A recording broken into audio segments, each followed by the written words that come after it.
Nangyayari sa buhay ko. Updated ka ba doon sa issue? Issue na ano? Anong issue yan? Wala akong pakalim sa issue na yan. Importante wala akong issue. Importante sa akin, wala akong issue dahil. Wala akong pakalim sa ganyan.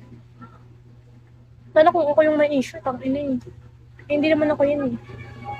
So, sige.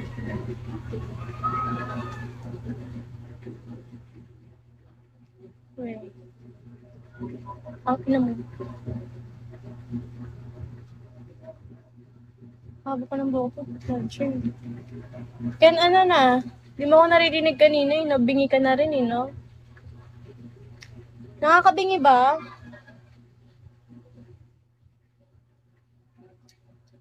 Nakakabingi?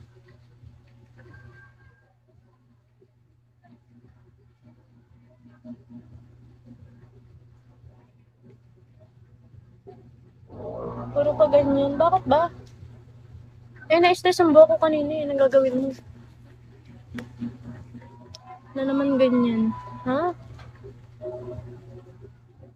Aray ko. Pasunod rin na ako. Ang ina kasi.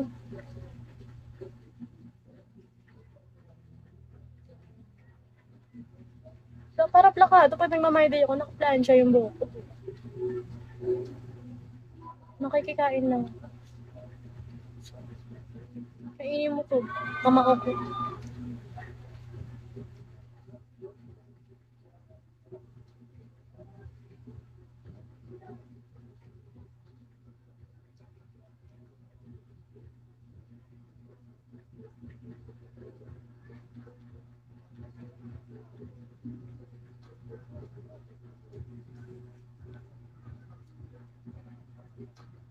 Okay?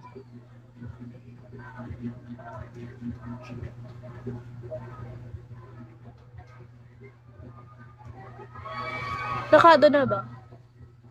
Lakado na ba yung buhok? Tanong pa eh.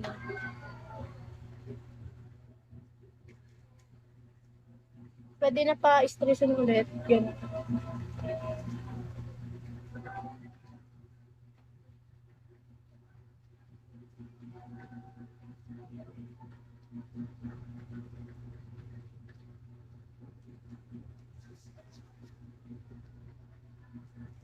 Mga pasneya yung mga ano eh. Wala yung pasneya ngayon sa radio. Nakaka-pasneya. Nakaka-base.